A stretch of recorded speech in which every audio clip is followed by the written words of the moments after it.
Good morning, students. Class 9th, exercise 4.3, last question. In countries like USA and Canada, temperature is measured in Fahrenheit, where in countries like India, it is measured in Celsius. Here is a linear equation that converts Fahrenheit to Celsius. Equation आपके सामने है। कह रहा है कि जो USA और Canada जैसे देश हैं उनके अंदर जो टेम्परेचर मेजर किया जाता है वो फारेनहाइट में किया जाता है, लेकिन जो कंट्रीज जैसे कि इंडिया देश है उसमें जो टेम्परेचर मेजर किया जाता है वो सेल्सियस में किया जाता है। यूएसए और कनाडा के अंदर किस में टेम्परेचर को मेजर किया जा रहा है? फारेनहाइट में। ठीक है, here is a linear equation that converts Fahrenheit to Celsius. Fahrenheit और Celsius की एक आपको इक्वेशन दी हुई है, ये आपके सामने है F is equal to 9/5 multiply C plus 32। तो जो फर्स्ट पार्ट है इसका उसमें कह रहा है कि draw the graph of the linear equation above using Celsius for x-axis and Fahrenheit for y-axis। X axis पर आपने क्या शो करना है? सेल्सियस को शो करना है, और फारेनहाइट पर क्या करना है? वाई एक्सिस आपने शो करना है। ग्राफ आपने ड्रॉ करनी है। तो ग्राफ बनाने के लिए हमें किस चीज का रिक्वायरमेंट रहेगा? टेबल का रिक्वायरमेंट रहेगा। तो पहले हमने क्या बनानी पड़ेगी? टेबल हमने बनाना पड़ेगा। इक्वेशन हम लिखते हैं F इज इक्वल टू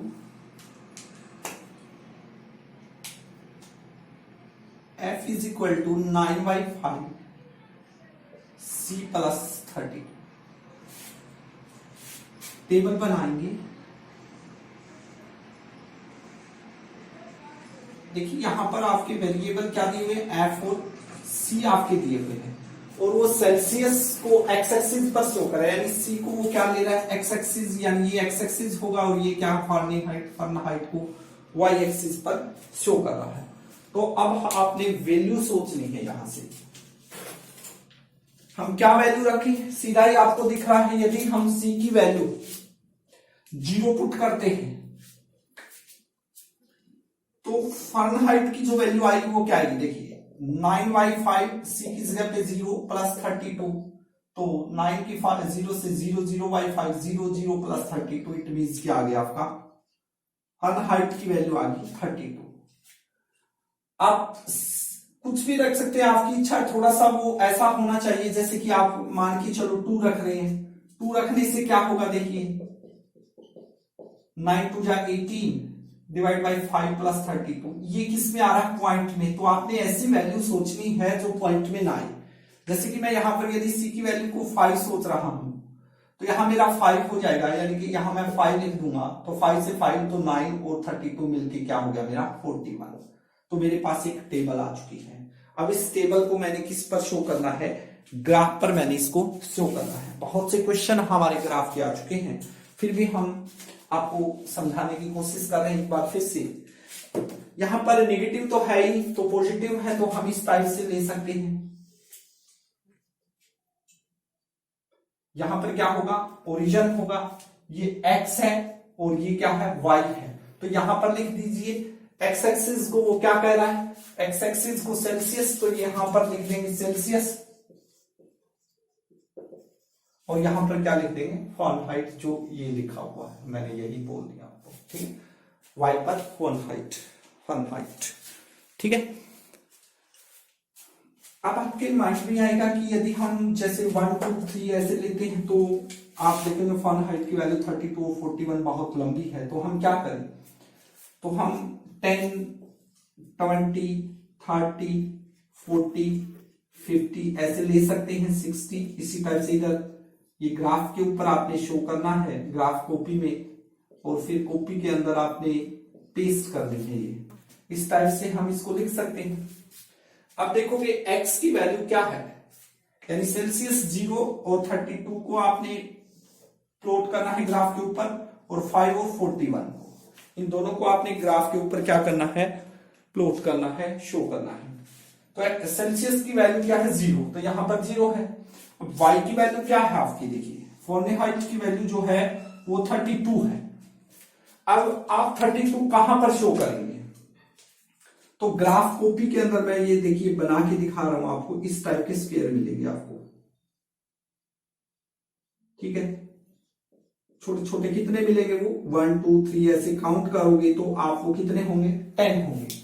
यानी कि एक स्मॉल स्क्वायर एक यूनिट के इक्वल आपने माना है, और 0 से 10 के बीच में 10 स्मॉल स्क्वायर है, तो एक स्मॉल स्क्वायर एक यूनिट के इक्वल हो जाएगा।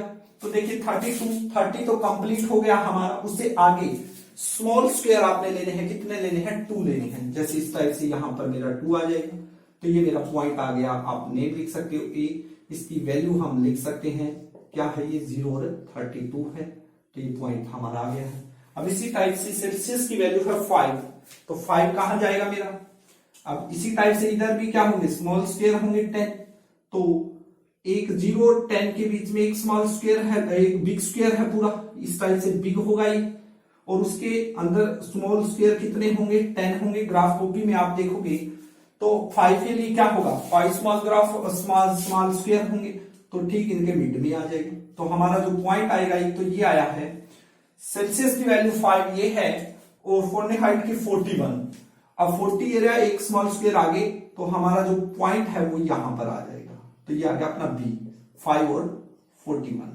तो इनको क्या करेंगे हम, इस टाइप से ज्वाइन करेंगे, तो ये हमारा क्या बन जाएगा, ग्राफ आ जाएगा आपका। इस पर आप लिख सकते हैं ये ग्राफ किसका आया है आपका, f is equal to 9/5 into C plus 32, जो आपकी इक्वेशन है उसका ग्राफ आपने शो कर दिया है।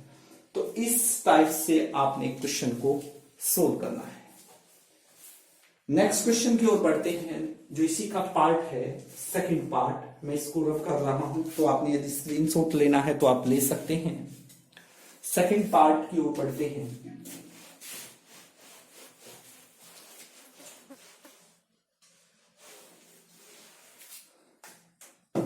वो कह रहा है कि if the temperature is 30 degree Celsius, what is the temperature in Fahrenheit.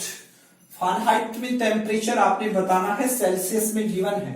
यानी कि सेल्सियस की वैल्यू क्या बोला उसने, सी की वैल्यू वो 30 डिग्री बोला, यानी कि 30 है सी की वैल्यू। तो एफ की वैल्यू आपने बतानी है बस। तो हम जहां भी 9/5 की सी से मल्टीप्लाई है, तो सी की जगह हम क्या रख देंगे, 30 गिवन है, तो हमारी फ़ारेनहाइट की वैल्यू आ जाएगी। तो 5 पे 6 पे कैंसल होगा, 5 6 या 30, और 9 की 6 से 54 प्लस 32, तो हमारा आंसर आ गया 86 फ़ारेनहाइट।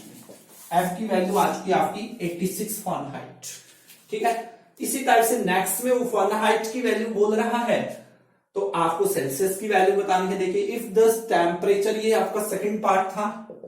थर्ड पार्ट में क्या बोला है उसने, थर्ड पार्ट में बोला if the temperature is 95 Fahrenheit, यानी value of F is equal to 95 है, तो सेल्सियस की वैल्यू बतानी है, what is the temperature in Celsius. तो इसी क्वेश्चन में हम, ये जो इक्वेशन है इसमें एफ की जगह पे क्या नोट करेंगे, डिनोट करेंगे 95।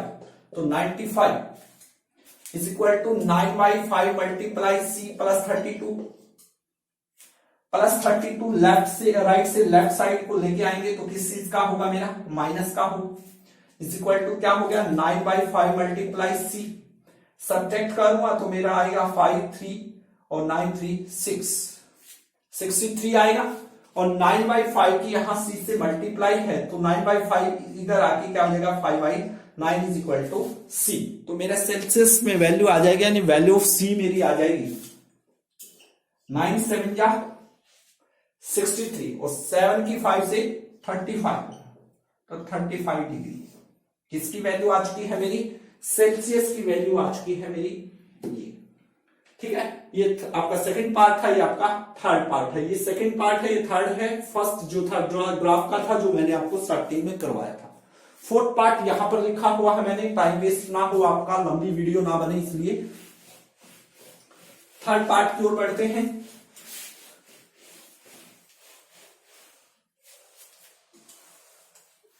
थर्ड पार्ट में वो कह रहा है if the temperature is 0 degree Celsius, what is the temperature in Fahrenheit? And if the temperature is 0 degree Fahrenheit, what is the temperature in Celsius? आपको यहां पर बोला है यदि टेम्परेचर जो है 0 डिग्री सेल्सियस है तो फahrenheit में उसकी वैल्यू क्या होगी, और यदि फahrenheit में 0 डिग्री है तो टेम्परेचर जो है सेल्सियस में क्या होगा। यानी एक जगह पे बोल रहा है when C is equal to 0 बोल रहा है, क्योंकि 0 डिग्री सेल्सियस यानी C की वैल्यू एक बार 0 दे रहा है, एक बार क्या दे रहा है वो F की वैल्यू आपको 0 दे रहा है। तो एक बार इसमें C की जगह 0 रखेंगे और इसी क्वेश्चन में F की जगह 0 लिखेंगे तो हमारा फahrenheit और सेल्सियस में वैल्यू आ जाएगी। तो C की जगह हम 0 लिखते हैं तो F is equal to 9/5 multiply C की जगह 0 लिखना है प्लस 32, तो इसकी मल्टीप्लाई करोगे तो 0 ही आना है, तो आंसर आ गया हमारा फahrenheit में 32। कितना आंसर आ गया 32। इसी टाइप से यहां पर मैंने F इज इक्वल टू 0, यदि F को मैं 0 लिखूंगा तो 0 is equal to 9/5 multiply C plus 32 right से लेफ्ट में लेके आऊंगा तो माइनस का होगा मेरा, और 9/5 मल्टीप्लाई C, 9/5 की यहां C से मल्टीप्लाई है तो 9/5 इधर आके क्या होगा 5/9 होगा इज इक्वल टू C। तो मेरी C की वैल्यू आ चुकी है ये। अब मैं ये C की वैल्यू को आप इस टाइप से लिख लें 5 2 जा 10, 1 कैरी 5 3 जा और 16, 160 divide by 9 is equal to C। तो when Fahrenheit equal to 0 degree तो टेम्परेचर जो होगा सेल्सियस के अंदर वो 160 डिवाइड बाई 9 डिग्री आपका होगा। तो इस टाइप से ये आपका फोर्थ पार्ट था। नेक्स्ट पार्ट की ओर बढ़ते हैं। नेक्स्ट पार्ट में वो कह रहा है is there a temperature which is numerically the same in Fahrenheit and Celsius. जो फिफ्थ पार्ट है इसी क्वेश्चन का, is there a temperature which is numerically the same in both Fahrenheit and Celsius.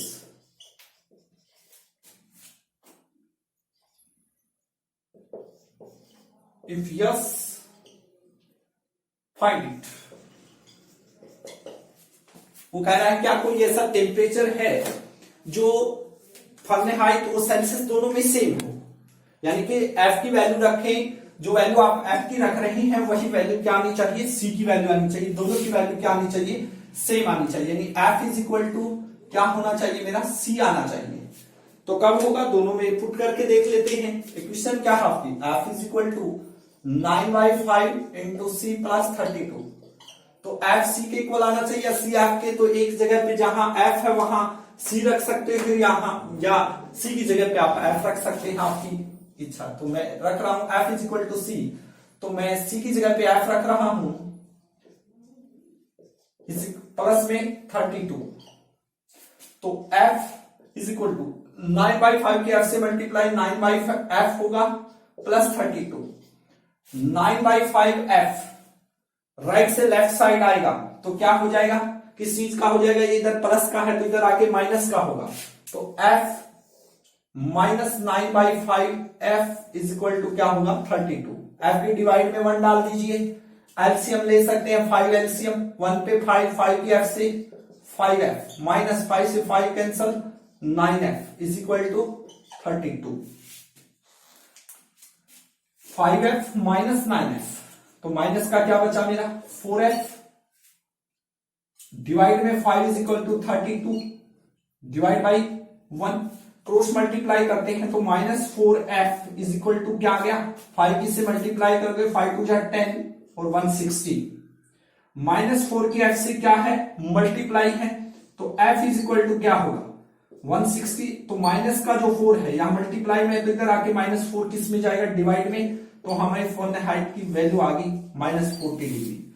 तो वैल्यू एक ऐसी value है minus 40, science के अंदर भी क्वेश्चन आता है ये, the value of both with the same on C, यानी कि C is equal to 40 degree होगा माइनस का 40 और F भी क्या होगा माइनस 40 डिग्री होगा। तो यही एक सेम वैल्यू है जो सेल्सियस और फ़ारेनहाइट दोनों में क्या जाएगी, सेम जाएगी। तो एक्सरसाइज 4.3 का ये लास्ट क्वेश्चन था जो मैंने आपको करवाया है। तो आपने अच्छे से इसको ड्राफ्ट जो कॉपी में ड्रा करना है ग्राफ, और चारों पार्ट ये वाले सोल्व करके कॉपी में करने हैं, ग्राफ कॉपी पे पेस्ट करना है। तो आशा करता हूं कि आपको ये क्वेश्चन समझ में आ गया होगा। यदि आपको मेरा मेथड अच्छा लगता है तो प्लीज मेरे चैनल को लाइक और सब्सक्राइब करें। Thank you very much.